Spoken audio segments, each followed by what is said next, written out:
Hi friends, welcome to A&M Devan blogs. ఈరోజు నేను ఎంతో సింపుల్గా ఇంట్లోనే బేకింగ్ పేపర్ ఎలా చేయాలో చూపిస్తానండి. బేకింగ్ పేపర్ ఎవరికైనా చాలా యూజ్, ఎందుకంటే మనం కేక్స్, బిస్కెట్స్ ఇలాంటివి చేస్తాం కాబట్టి మనకి బేకింగ్ పేపర్ అనేది ఇంట్లో ఎలా చేసుకోవాలో చూపిస్తానండి. ముందుగా మనం ప్లెయిన్ పేపర్స్ 2 తీసుకోవాలండి.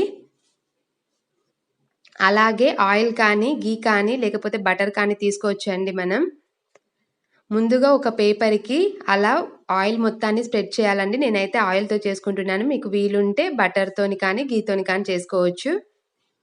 అలా టోటల్ పేపర్స్ మొత్తానికి మనం ఈ ఆయిల్ అనేది స్ప్రెడ్ చేయాలండి.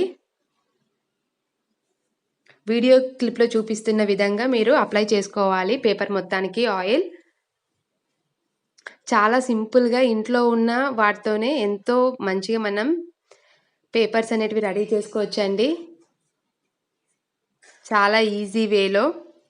ఇప్పుడు చూసారు కదండి, నేను టోటల్ పేపర్కి ఆయిల్ మొత్తం స్ప్రెడ్ చేసేసాను.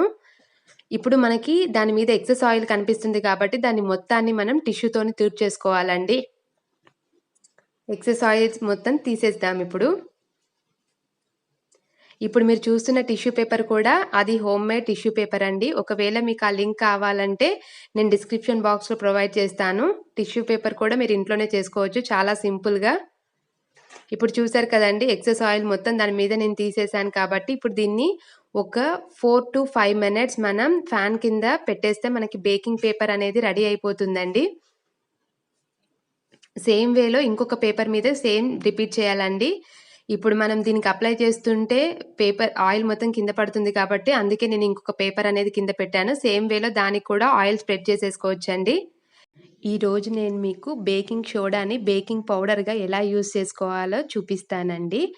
నేను మీకు 2 ఈజీ వేస్ చూపిస్తాను, అది కూడా మన ఇంట్లో ఉండే వాటితోనే.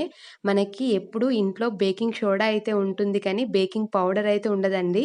మనం బిస్కెట్స్, కేక్స్ కానీ చేసుకోవాలంటే బేకింగ్ పౌడర్ అనేది చాలా యూజ్ అవుతుంది కాబట్టి నేను ఇంట్లో ఉండే వంట సోడాతోని బేకింగ్ పౌడర్గా ఎలా యూజ్ చేసుకోవాలో చూపిస్తాను. కాకపోతే ఇది లిక్విడ్గా ఉంటుందండి. ఇప్పుడు 2 ఈజీ వేస్ చూపిస్తాను. ముందుగా half table spoon baking soda తీసుకున్నానండి. బేకింగ్ సోడా అంటే వంట సోడా అండి.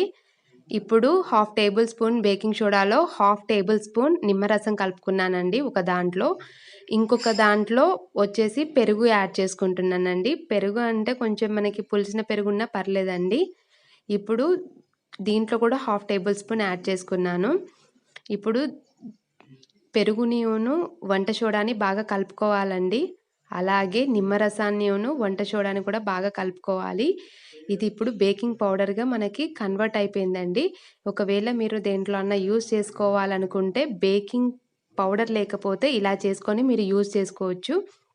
ఇది మనకి బేకింగ్ పౌడర్ లెక్కనే యాక్ట్ చేస్తుంది.